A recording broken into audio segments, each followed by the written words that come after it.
আসসালামু আলাইকুম, সবাই কিরম আছেন? আপনার সামনে আয়া পড়ছে আজকে নতুন ভিডিও লইয়া। আজকে বাইরে হয়ে পড়ছি দেশ দেশান্তর ঘুরবার লেগে। আপনারা আবার করবেন ভিডিও কই গেছে আমেরিকা লন্ডন নাকি না রে ভাই, এত টিয়া কি আছে যে আমেরিকা লন্ডন যায়? জামাই রে কইছি, জামাই তুমি আমার ঘুরবার লইয়া যাও, আমি আনার ঘরের ভিতরে আটকে থাকতাম না। তিন লেগে থাকতাম না, জানেন থাকতে থাকতে আমার জীবনটা তেজপাত হয়ে গেছে। জামাইরে কিছু থাকবো না, কেউ বদ্ধ করে দেখবো এবার জগৎটাকে। তো জগৎটাকে দেখবার লাগে আয়া বসে হাসর পরিকল্পনা মন্ত্রণালয়ের এই নয়।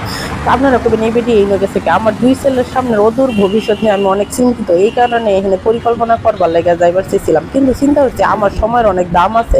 আমার এই ব্যস্ত সময় এখানে যাই আমি নষ্ট করবার চাই না। তো পরিকল্পনা আমি পরেই করবো। আপনার কুলারের ভবিষ্যৎ নিয়ে হাঁটতে হাঁটতে আয়া পড়ছি বৃক্ষ মেলায়। বৃক্ষ মেলায় আয়া দেখি বাইরে ভাই কত জাতের গাছ, যে এখানে দেখে তো আমার মাথাটা পুরো নষ্ট হয়ে গেছে। আমার বাহের জীবনে আমি অতটা গাছ দেখছি না। এই নয় একটা নাম দেখতে তো গাছের আমি আহাম্মক সাজ্জা গেছি।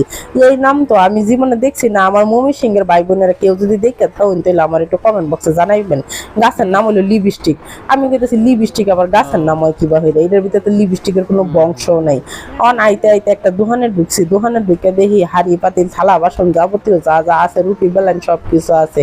তো জামাইয়ের কাছে কইতেছি বেলেন রাতে নিয়ে রুটি বানানোর এই বৃক্ষ মেলায় আয়া যা যা কিনবার চামু, যদি কোনো কিছু কিনা না দেয় এটাতে বাইরে তোমার মাথাটা ভাড়া এলবা মুচো। আমি মমি সিংহা মাইয়া। জামাই করতেছে আচ্ছা আচ্ছা আচ্ছা ঠিক আছে, এটা ঠিক আছে, আমি ডরাইছি তোমারে। আর এনে দেখতে হচ্ছে একটা পাঙ্খা। জামাই কইছি জামাই পাঙ্খাটা কিনা দাও, বেটা রাজি হয়েছে না। কেন তোমার আগের মেলা কয়বার পাঙ্খা কিনা দিছে, তুমি আর বাতাস আমার খাওয়াও না। আমাকে আচ্ছা ঠিক আছে। অন আটটা আয়া পড়ছি একটা কি খেজুর গাছের নেই। এই খেজুর গাছটার কত ভিডিও যে আমি দেখছি বৃক্ষ মেলায়, এটা আর কইয়া শেষ করেন যেত না। সব কন্টেন্ট ক্রিয়েটার নাই ভিডিও করছি, কিন্তু দেখতে আমার কাছে এরকম ভাল লাগছে না। এটার কি এরম দাম অত টেহা? আর এই নাই আমি ফুলের সুবাস নিতেছি। ফুলটা দেখতে অনেক সুন্দর, কিন্তু ভিতরে কোনো সুবাসই নেই। দুঃখিত, ফুলের নামটা আমি জানি না, এই লেখাও নাই গা। ফুলটা হইলো সেম টু সেম আমার জামাইয়ের মতো, বুঝছেন? উপরে দা ফিটফাট, ভিতরে দা সদরঘাট। তো আপনারা কইবেন যে বেটির এরকম মন খারাপ কে? ভাই মন খারাপ না, আটতে আটতে আমার দুইটা ঠ্যাং একবারে ব্যথা হয়ে গেছে।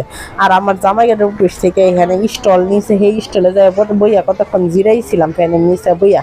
কিন্তু সেই ভিডিওটি আপনারা লগে আর দেখানোর কথা আমার মনে আসছিল না এডিট করার সময়। আচ্ছা যাক, এই না গুড়া গাছরি ফুলাফাইনারা ছবি টবি তুলতেছে। তবে আপনারা আবার করবেন আপনার ফুলাফাইন তো আমার ফুলাইন ভাই এই দিনা আমার গুড়া গাছরি ডিরে কইছিলাম আমি একটু দাঁড়া বাবা তোরা ছবি তুলি, কিন্তু একটাও দাঁড়াইছে না। কারণ বৃক্ষ মেলায় আইসি, জামাই রেখেছি কিছু খাওয়াইতা না। বেড়া কই কি খাইবা? আঁকাই দেখি আশেপাশে বালা কোনো কিছু নাই খাওয়ানোর লেগা। একটু আমের আচার পেয়েছি, আমি কই এটা খাই আমি খুশি খাই। জামাইও 20 টাকা দামের আচার কিনা খাওয়াই, হ্যাঁ খুশি আমিও খুশি। আচ্ছা যাজ্ঞা। ওই দেখুন বৃক্ষ মেলার পরিবেশ কত সুন্দর। এই পরিবেশটা দেখা তো আমার খুব ভালো লাগছে। দেখছিলেন পানি কি সুন্দর, তো উঠতে নিচে পড়তেছে, আবার নিচে তো উঠতে আছে। যাক, এই দেখুন সন্ধ্যার সময় কত সুন্দর করে মানুষ আস্তে আস্তে বাইরে আছে ঢুকতে আছে।